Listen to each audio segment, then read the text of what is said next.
Et qu'en fait, on est tous, au définitif, ce sont les extrêmes qui viennent mettre le bazar, on va être très clair, parce que lorsque vous échangez avec les gens, avec monsieur ou madame tout le monde, quand on va faire les courses, ça se passe extrêmement bien. Toutes les communautés vivent ensemble en France. Ça devient un peu plus délicat aujourd'hui. Et vous parlez des extrémistes et finalement, Aurore, vous parlez d'un consensus autour de l'importance de la sécurité qui n'est pas forcément suivi par tout le monde.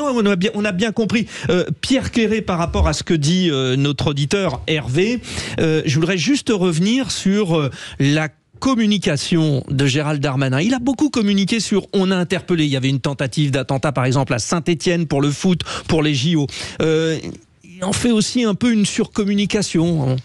Il en a besoin parce qu'on le sait, Gérald Darmanin a des ambitions pour 2027. En fait, il veut à tout prix se démarquer en fait du gouvernement. Et il veut revenir à ses premiers amours, c'est-à-dire la droite. Et donc, qu'est-ce que les électeurs de droite attendent? C'est un discours fort sur tout ce qui est sécuritaire, voire l'immigration. Donc, il veut se démarquer de ce gouvernement impopulaire, en fait, et donc de ce centrisme ni de droite ni de gauche par nature, puisqu'il est centriste. Voilà. Oui, voilà, mais il veut se démarquer. Il espère pouvoir en fait séduire les électeurs de droite pour exister. Jean-Marc Governatori, il a gagné son pari, Gérald Darmanin. L'information inquiétante et pénible, c'est que dans notre pays, le ministère de l'Intérieur recense chaque jour 1000 faits de violence, chaque jour en France. Le bon élément, c'est que c'est une toute petite minorité. C'est une toute petite minorité qui pollue la vie d'une majorité. Donc, si enfin on arrivait à cibler et sanctionner correctement cette toute petite minorité, la majorité... Et qu'en fait, on est tous... au définitif, ce sont les extrêmes qui viennent mettre le bazar, on va être très clair, parce que lorsque vous échangez avec les gens, avec monsieur ou madame tout le monde, quand on va faire les courses, ça se passe extrêmement bien. Toutes les communautés vivent ensemble en France. Ça devient un peu plus délicat aujourd'hui. Et vous parlez des extrémistes et finalement, Aurore, vous parlez d'un consensus autour de l'importance de la sécurité qui n'est pas forcément suivi par tout le monde. On a bien compris. Pierre Quéré, par rapport à ce que dit notre auditeur Hervé, je voudrais juste revenir sur la communication de Gérald Darmanin. Il a beaucoup communiqué sur on a interpellé. Il y avait une tentative d'attentat, par exemple, à Saint-Étienne pour le foot, pour les JO. Il en fait aussi un peu une surcommunication. Il en a besoin parce qu'on le sait, Gérald Darmanin a des ambitions pour 2027. En fait, il veut à tout prix se démarquer en fait du gouvernement.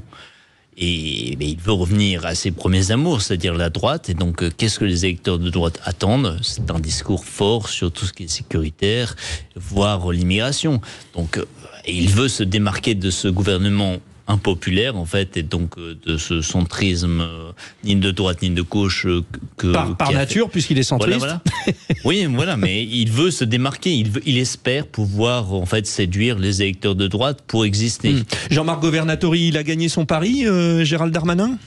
L'information inquiétante et pénible, c'est que dans notre pays, le ministère de l'Intérieur recense chaque jour 1000 faits de violence, chaque jour en France. Le bon élément, c'est que c'est une toute petite minorité. C'est une toute petite minorité qui pollue la vie d'une majorité.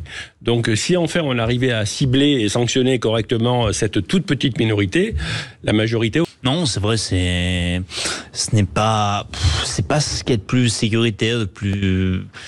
On n'a peut-être pas l'habitude, hein. Peut-être qu'on a des problèmes sécuritaires aussi, donc en France, on n'est pas habitué à cela. C'est vrai que je l'ai vu dans d'autres pays, on a beaucoup moins de crainte, par exemple. Voilà. Et au Japon, par exemple, non, il n'y a pas de problème comme ici, alors que ici, quand je rentre à Paris, parfois, donc, je dois faire attention à mon téléphone, par exemple. Donc, ceci explique cela. Et je pense que oui, c'est dans les coutumes, les mœurs de chacun, en fait. Bon, donc ça, c'est sur le covoiturage lancé par Jean-Marc Governatori. Mais avec vous, Aurore, je reviens sur cette histoire d'essence. C'est assez rare quand même pour le souligner, parce qu'en général, dès qu'on sait qu'il y a des grands flux de vacanciers, ça grimpe, hein. Oui, alors bon, c'est bien que le prix de l'essence quand même revient à des prix un peu plus raisonnables. Adapté à la réalité de la situation encore aujourd'hui ou pas? Pour moi, pas vraiment. pas vraiment. Et il faut le dire. Israël a le droit de se défendre et surtout, voilà, il y a une menace qui est constante et qui a augmenté vraiment depuis le 7 octobre. Par exemple, on a une peur de régionalisation avec les différents proxys de l'Iran qui peuvent se manifester d'un jour à l'autre et donc ouvrir plusieurs fronts. On a aussi un front aérien avec des attaques directes de l'Iran qui peuvent venir. Après, le problème, c'est que ça me paraît disproportionné par rapport aux objectifs que Netanyahou s'était fixés. Il s'était fixé 3 objectifs au départ. Premièrement, libérer les otages. Ça n'a pas été le cas, parce qu'il y a encore des otages donc, qui sont retenus par le Hamas. Deuxièmement, en finir avec le Hamas. Preuve en est, aujourd'hui, les combats continuent. Le général dit c'est une idéologie avant tout, donc effectivement, on élimine pas l'idéologie. J'ai plutôt peur que justement, il crée plus de membres du Hamas et plus de fanatiques religieux comme cela, en fait, en tapant sans regarder où il tape. Et troisièmement, je dirais, et voilà, Netanyahou cherche à garantir la sécurité du territoire israélien dans son intégralité. Le problème, c'est qu'aujourd'hui, comme je l'ai dit, donc on a une peur de régionalisation. On peut avoir des problèmes venant du Hamas, mais aussi de Cisjordanie. On peut avoir le Hezbollah au Liban, on peut avoir même les Syriens, donc tapant sur le Golan. Voilà. Ouais. Plusieurs lieux stratégiques où ça peut être un retour de bâton. De toute façon, tout le monde le craint. 0826 300 300 avec notre auditeur fil rouge du jour, Hervé. Hervé, vous êtes avec nous ? Oui. Réaction, votre ressenti. Alors Aurore Boyard le disait très bien là précédemment, c'est-à-dire nous côté français, on n'a pas la main, même si on cite énergétique, et vous transmettez une énergie assez incroyable. Je vous regarde depuis tout à l'heure, vous êtes un personnage fabuleux, Dany Dan, en fait, et je comprends pourquoi la magie a opéré sur la place de la Concorde, et pourquoi vous nous ramenez une si belle médaille d'argent. Question de Pierre Clairet. Oui. Tout d'abord, bravo et merci pour ce que vous avez fait pour le pays. J'aurais 2 questions, si vous m'autorisez. Allez, la première. Commençons par la première. Donc non, comme c'était la première fois que en fait le breakdance était présent aux Jeux Olympiques, je voudrais savoir si pour vous il y avait un avant et un après, c'est-à-dire est-ce que vous sentiez qu'il y avait plus une meilleure visibilité en fait pour le breakdance? En fait, pour moi, déjà, je vais répondre à la question d'avant. J'ai un préparateur mental. J'ai un préparateur mental. Et par rapport au jeu, moi, j'avais bloqué ma vie au 10 août. Ça veut dire à 2028, j'y pensais pas. C'était vraiment, je me suis concentré. D'accord. Or, c'est ça qui nous permettrait vraiment d'avancer. Bon, très important. Merci beaucoup, Aurore Boyard, pour votre tour de table. Nous passons à Pierre Clairet. Pierre Clairet, vous, ce qui vous a interpellé, c'est l'Ukraine et l'avancée à Koursk, donc en Russie. Oui, voilà, oui. C'est vrai que c'est un thème différent. Ça touche moins la vie des Français, on va dire. Mais c'est moi, ce qui m'a marqué cette semaine, c'est l'avancée ukrainienne qui s'est trouvée être assez facile parce qu'il n'y a pas eu vraiment de défense qui leur a été opposée.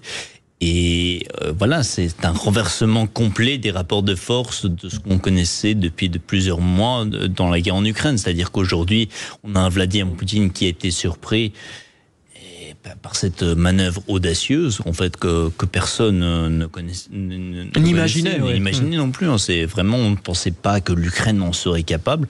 Et aujourd'hui, Vladimir Poutine est quasiment humilié, c'est-à-dire, aujourd'hui, on a renversé les tables. On se dit, voilà. Vous pensez que c'est un tournant dans le conflit ? Tournant est encore un peu trop tôt pour le dire, parce que ça dépendra aussi de est-ce que l'armée ukrainienne pourra conserver ce territoire en fait acquis en fait, et donc ça dépendra s'ils arrivent à le garder plusieurs mois, si ça peut leur servir comme d'une monnaie d'échange lors de négociations futures. Alors là, oui, je pense que ça pourrait être un tournant. Pour l'instant, c'est juste, ça permet en fait d'envoyer un uppercut en pleine face à Vladimir Poutine. C'est-à-dire que durant les derniers mois, on disait toujours l'Ukraine, il y a des problèmes au niveau des ressources, il y a des problèmes au niveau des hommes, il y a une fatigue, il n'y a plus le moral des troupes. Aujourd'hui, on voit que c'est pareil pour les Russes, parce que les Russes, ils n'ont pas pu envoyer en fait de renforts. Ce n'est toujours pas le cas après 11 jours. Donc c'est un signe très très fort. Merci à vous trois, les 3 vraies voix, pour votre tour de table. Pierre Cléré. Il a limité la casse en réalité. Oui, bah, ça peut être un coup de maître vu la situation catastrophique. Mais vous avez le mot de la fin, Pierre Cléré. Oui. Il faudra faire aussi avec la réaction du peuple qui devra oui, aussi évidemment, dire son je point de pense vue. que oui. Il faudra faire avec ça. Et c'est aujourd'hui, voilà. On a pu dire Emmanuel Macron a cassé, la majorité a cassé la Ve République. Aujourd'hui, il y a une réalité qui est complètement différente et il faut évidemment faire avec cela. Et c'est pour ça que je ne pense pas que justement le futur Premier ministre puisse être centriste. Pourquoi ? Parce que centrisme, c'est associé à Emmanuel Macron. Or, les Français l'ont bien montré lors de 3 élections successives, les européennes, les 2 tours des législatives, ils ne veulent pas de cela. Très intéressant. Ou un centriste non macroniste. Vous revenez à l'allemande. Non, il y a chez Elliott, par exemple.